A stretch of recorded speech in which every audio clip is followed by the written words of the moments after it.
2024 arrest by saying that there was a lot of illegal stuff that happened at his parties and that he would probably end up getting arrested if he kept posting. That's crazy. Parties are the hottest ticket around. They don't even give me a permit for the parties, man. They don't want me to throw the parties no more. But we ain't gonna stop. We gonna keep on having fun, bringing people together from all walks of life. You're gonna hear about my party. They're gonna be shutting them down. They're gonna probably be arresting me, doing all types of crazy things just because we want to have a good time. So you're doing the wrong things. Wrong thing. Okay. This is what you need to do. Oh my God. Women, beautiful women, of course. Beautiful women. Beautiful men for the ladies, of course. Cracking YouTube, it's your boy Woo Man. I'm back. I got another reaction for y'all. Hope y'all been enjoying them.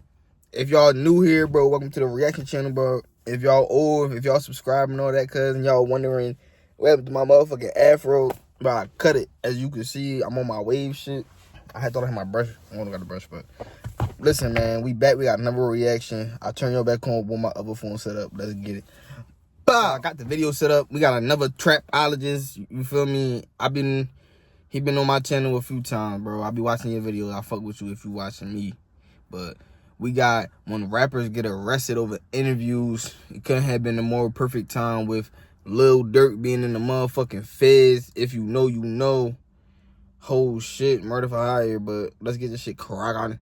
Rappers got arrested over interviews. But we got to start off by talking about because his name news after the truth came out about the things that really happened during his infamous parties all those years ago. From keeping girls locked up against their will to even weird allegations, it seems there was nothing that didn't happen at Diddy's coveted Hey, white Sean parties. Carter. Diddy even hinted at some of the weird things that he...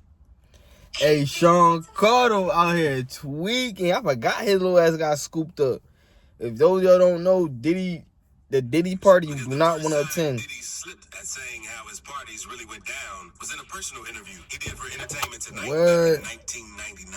In the interview, he even predicted his 2024 arrest by saying that there was a lot of illegal stuff that happened at his parties and that he would probably end up getting arrested if he kept posting. That's crazy. Parties are the hottest ticket around. They don't even give me a permit for the parties, man. They don't want me to throw the parties no more. But we ain't gonna stop. We gonna keep on having fun, bringing people together from all walks of life. You're gonna hear about my party. They're gonna be shutting them down. They're gonna probably be arresting me, doing all types of crazy things just because we want to have a good time. He also says, but when you having a good time, to what extent is you having a good time at, bro? Like, what the fuck was y'all doing at them Diddy parties, cuz? Like, real shit. Incriminating a couple of years later during an interview with Conan O'Brien, because Conan asked Diddy what it took to throw the perfect party. But Diddy's response left everyone confused. Because he started things fine, letting Conan know things like needing good-looking people, liquor, all kinds of stuff. A killer party. What's the ingredient? Niggas that good. What do you do to make You can't be ugly at a Diddy party. Mine, I put out the cheese whiz. I put on the Paula Anka. No one comes. Wrong move. So you're doing the wrong things. Wrong thing. Okay. This is what you need to do. Oh my God. Women, beautiful women, of course. Beautiful women. Beautiful men for the ladies, of course.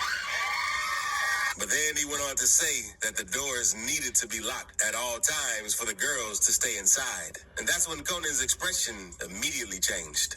We need alcohols. Right. Alcohols. Right. Not just one alcohol. Alcohols. Right. Just different blend. You need the ladies. You need the booze. You need some water. Don't leave. Right. Gotta keep them there. Right. You need locks on the doors. Hey, this is sounding kind of dangerous now. It's a little kinky, but broccoli, but just check it out. You need a lot of heat. Nah. Yeah. Heat. You mean that physically the place has to be hot? You don't have no air conditioning. No air conditioning. No. Why is that? Heat affects the alcohol, and it also affects, like, everybody gets a little bit more comfortable and loose. Builds up a nice... Bro, what in the hell? It just sounds disgusting.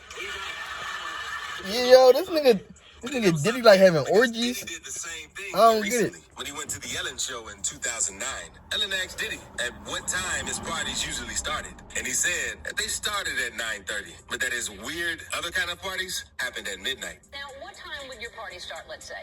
Like 9:30. Yo, he would have the other party. But I could think of you of starting a party at like midnight. Like, what time will it go till? That's a different type of party.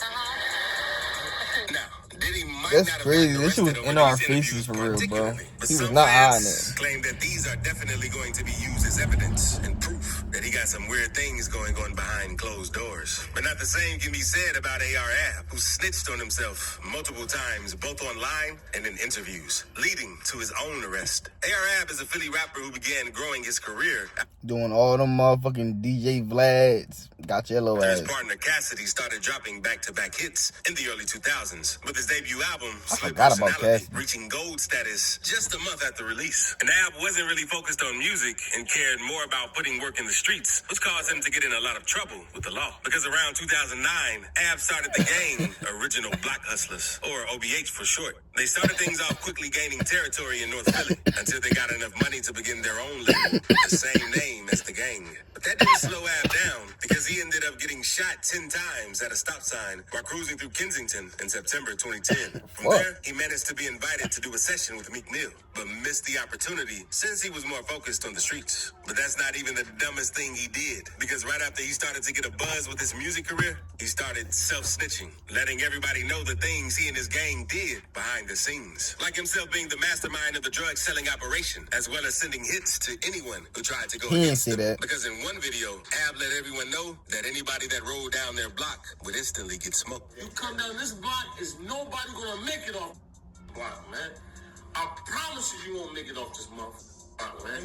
On everything I love, you come up on us, man, you're not gonna make it. I'm saying, you talking about who he talking to? He talking to the gang niggas? He talking to the trap niggas? You talking to everybody? Because who you talking to, cuz? Then in another video, he let everyone know about the kidnappings and robberies that he's done with no hesitation. 13 shots. I don't know what it's for, you know why? Because I kidnapped, I robbed, I killed, a lot of shit I did. But it only gets crazier, because in one interview, Ab was letting the interviewer know that he doesn't make no money off rap, and his cash comes from extorting people and slanging rocks. What the fuck? I don't make no money off rap. I extort people. I extort people. It's one of my hustles. Got shot a lot of times behind it. But they paid my own house right in the corner. That's crazy. House of crack off. Some crack, right circle my house of crack. And one day, Ab was getting interviewed by DJ Vlad, and Vlad wanted to know details on what caused Ab to get shot 10 times. That's what I'm And saying, Ab bro. didn't You know back talking and too let much Vlad about know some it real could've been shit. because the Like, time come he on, robbed man. the dude for some bricks right before getting hit up. Come on, Ab. Talk about the situation that led to you getting shot 10 times. Because, I mean, that's something that's not. You got shot 10 times and you still talking shit. Oh, I'm robbing niggas. Oh, I got shot for it though. But nigga, what the fuck? What's gonna happen, cuz? Until somebody hit you in your face and then you really dead. Like, I don't, nigga. Shoot and run. Like, that's Little fat nigga look like that's the only reason why he's still alive, eating them bullets and shit. You know who the person is. Actually, that sounds very personal. Actually, I never really found out who shot me because, but I've been into a lot of, so I keep it all real. I robbed a couple. I took some bricks from some people. Recently, right before that. Ab would also go a bit off topic Tweaking, during the bro. question, and he ended up letting Vlad know that he smoked a couple people back in the day, so he doesn't know what the real reason was for him getting hit 10 times. I done shot back in the day. You know what I'm saying? And I'm thinking it came from back in the day, or I just took a couple bricks from it. But adding up, nobody claimed it. In 2017, Regardless of what the fuck you FBI get. had already caught up to Ab's and OBH's operations. That's what you with get, the my local nigga. police performing a search warrant in one of the gang's houses. And then the FBI performed another search warrant in 2018 at another location, seizing over 20 Niggas pounds like of that coke, don't get 6 justice, pounds cuz. of ice, and $20,000 in cash. And after a few years of trial, AR was finally sentenced to spend 45 years in prison in 2021 for his role as the leader of the Original Block Hustlers, as well as 10 years of supervised release and multiple fines of $5,000. Now let's move on to YNW Melly, because everyone knows that Melly is currently serving time for allegedly killing two of his best friends, YNW Sack Chaser and Juvie. Yo, Melly been bagged since like 2017. Like, cuz he been bagged for a minute. Since Vaughn was alive, bro. Niggas made this song Free Jamel and all. Well, Dirk made that shit. Since investigations He revealed been that Melly bad was in the for a car when minute, the bro. alleged drive-by shooting happened. And before getting arrested, Melly made things worse with the song Murder on My Mind. Since in the lyrics, fans say he talked about the situation where he took out both of his friends. With lyrics like, I didn't even mean to shoot him. He just caught me by surprise. I reloaded my pistol, cocked it back, and shot him twice. His body dropped down to the floor, and he got teardrops in his eyes. Damn. But that ain't the only time Melly snitched on himself, and it led to him getting arrested. Because one day, a YouTuber who does public interviews saw Melly in the mall and asked Melly, what's a message to the first person that he smashed? But Melly was confused by the question and thought the dude meant the first person he killed and not smashed. My question for the day is, what is your message to your first body? Tuka, let me get it now. Yeah. That's exactly what He it said, is. fuck Tuka, let me get up in there. OTLYCLYW. Oh, God, bro. You said first body. Yeah. Like, what you mean first body? But just like Ab, Rollo was a known face in the streets in the city until he ended up behind bars for Who? speaking too much during interviews. Now, Rollo. Rollo has been a big name Rollo. in Atlanta's rap scene for quite a few years now, featuring huge artists such as Future in his debut single, Can't Lie. Since he wanted to have real talent to kickstart his career, and Future was one of the biggest names Bro- at the moment. bro had to be Later down on, for he a featured minute, Lil bro. Baby on his song, Lil Cali in Cause Pakistan. look how But everyone old- knew that Rollo's money didn't come from the rap game, since he was one of the biggest drug dealers in Atlanta. And it's something he hasn't been afraid to share with the public. During an interview with Vlad TV, he went on to talk about his whole criminal beginnings, like saying how his father was a kingpin and that he took his position after he passed away. He was a kingpin. He made a lot of money.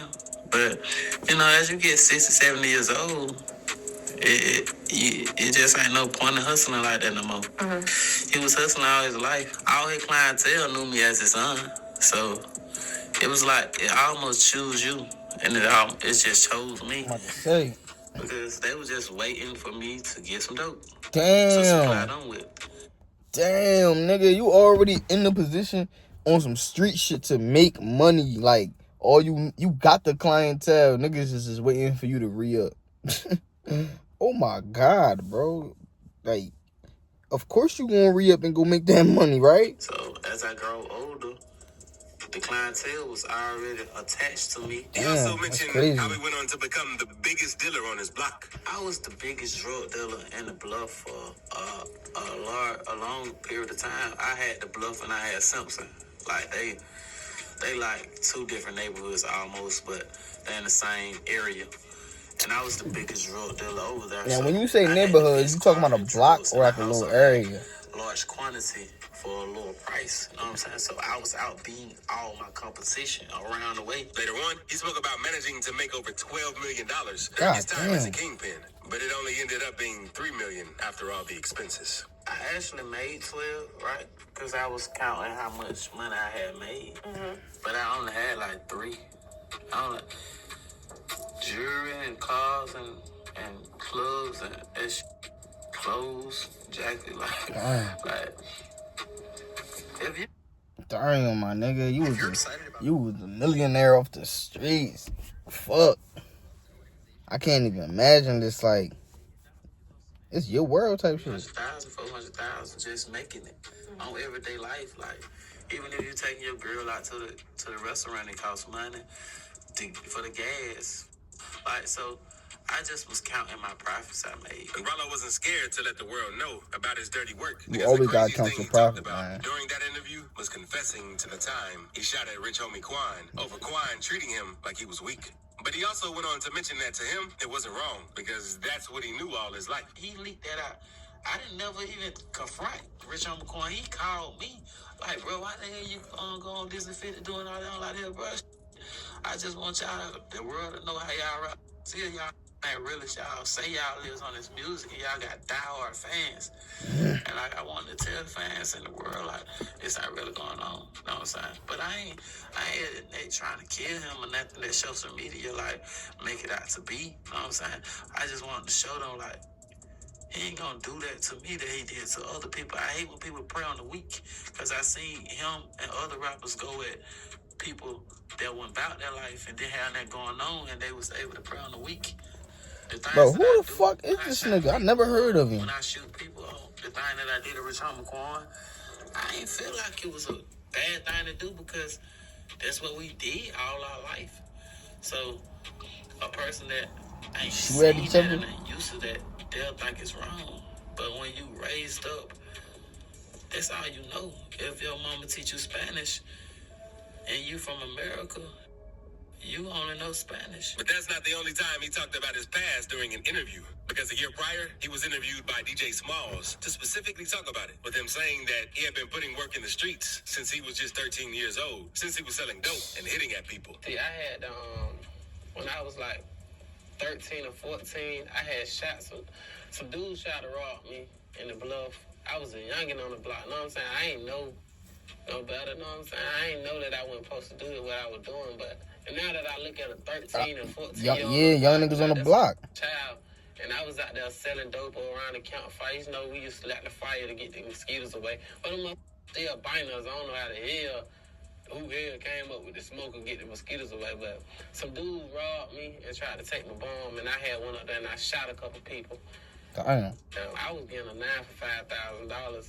And I was making a little money, you know what I'm saying? At that age, you getting $10,000, $15,000, you was just in Atlanta, you know what I'm saying? Nigga, how?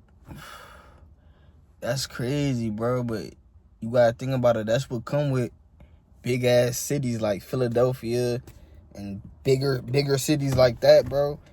Shit like it's gonna be niggas that's waist deep in the trenches in the trap and got money like that, bro. I don't know where about anywhere else, but and that shit get passed down to you.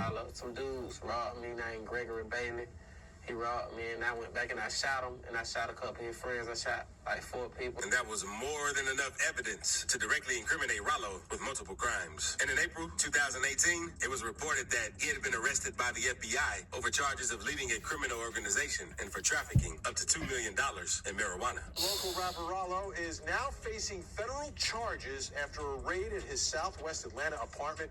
Our cameras were rolling today as agents from the FBI and the ATF searched this apartment. He initially got an 8-year sentence, but was released after only 5 years, serving 4 years and being credited 1.5 years for good behavior. Oh, all right. Stick around, because this next one... Nigga only served 4 years, nigga, he's still rich, wait! Wait, 4 years? In rap history, Tupac's murder. For decades, 4 years? What really happened back in 1996 remained a mystery. But in 2023, Dwayne Davis, also known as Keith D, was arrested for being a passenger in the car that did the drive-by and for being the shot caller of the whole hit. But Keith didn't want to stay quiet about it and told the whole world what happened in his book, Compton Street Legend, as well as in several niggas interviews writing right books. after the book came out. Now, Keith wasn't a... You wrote a book about the Tupac shooting, nigga?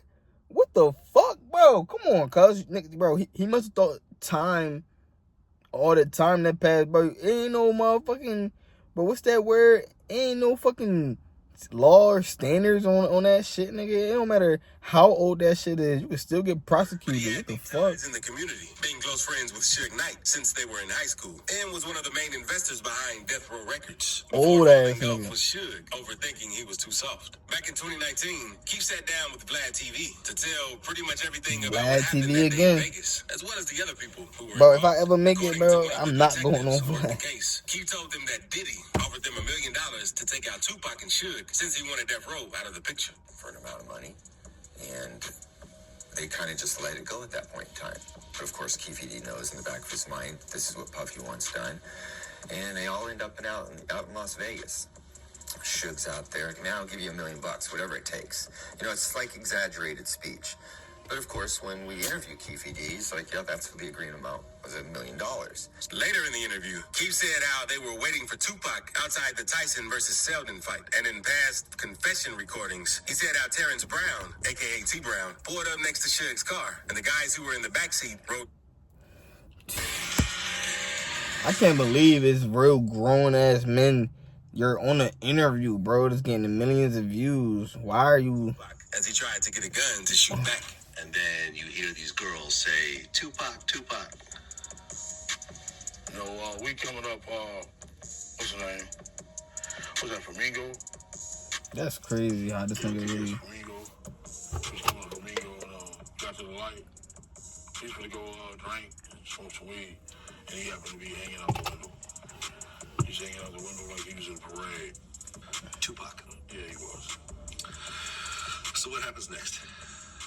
And we just came, and I ain't gonna go into details like that. Nigga! Tupac pulled out a gun. It looked like he was reaching, yeah. Yeah, it did. Okay. Yeah. Did you actually see a gun? Once you got the reaching, I got the ducking. So, someone from your car started shooting at Tupac and Suge. He also went on to talk with the Art of Dialogue just a few months before his arrest and said that his relationship with Diddy went further than just being paid for the hit. Vlad dangerous, bro. Saving Diddy's life on multiple occasions after things went down. Vlad dangerous. Right, you saving Puffy. Tell me that story about how you saved Puffy and a guy named D-Mac, if I'm not mistaken. Them dudes came from everywhere. We was in the VIP upstairs too, shooting pool. I don't know how they got by the security or nothing, but they was up there about 30 download riders. It just so happened that I knew Grand Pooba and Big Chris and Geek.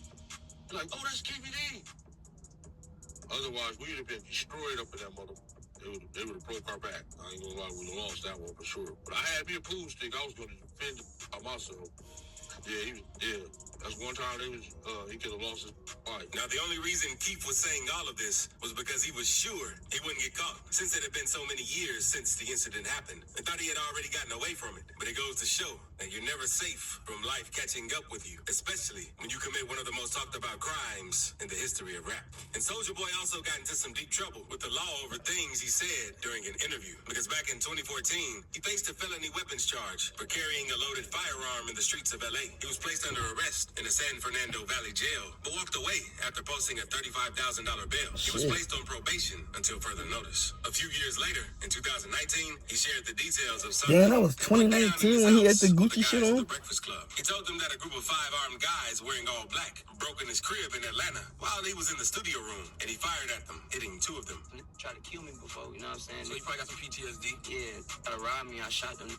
So, like, We heard about it. Yeah, how you do it, man? That was classic. So we heard about it, video baby. you We heard explaining about that was classic. Oh, yeah. I got a movie coming out. It's called Soulja Boy. The movie kicked in the door. I looked out the door. And I seen like 5 running through my house with ski masks on with AK-47s. Where were you? You were inside. I was in the studio room. You know what I'm saying? They kicked in outside though, in the kitchen.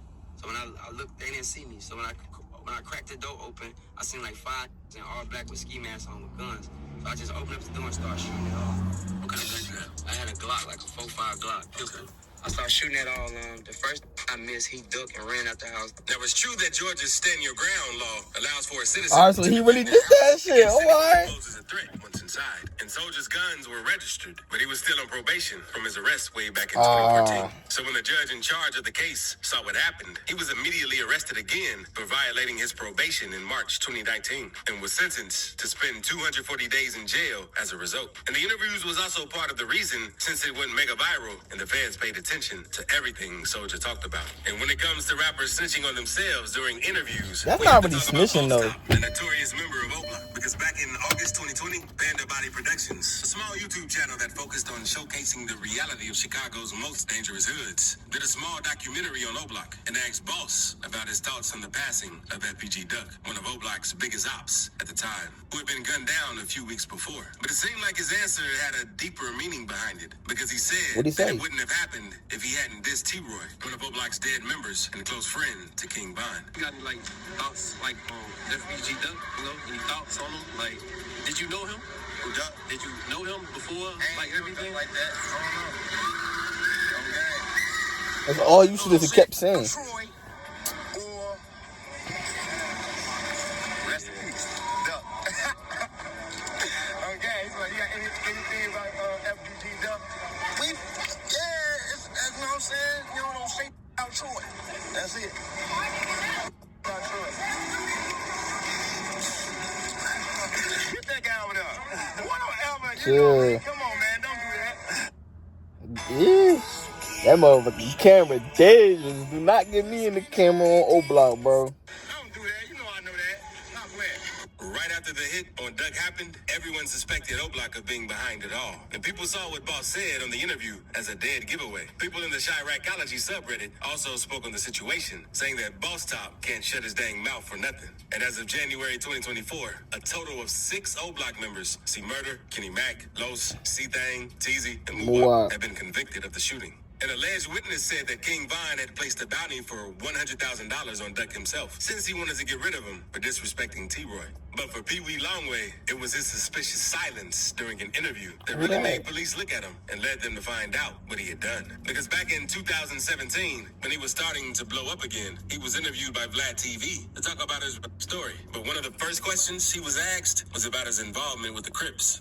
Hey yo, I'm gonna cut this video short, bro. If y'all even still watching, I fuck with y'all. If not, bro, I'm gonna make another video later. Make sure y'all leave a like, comment, subscribe. I love y'all. I'm out.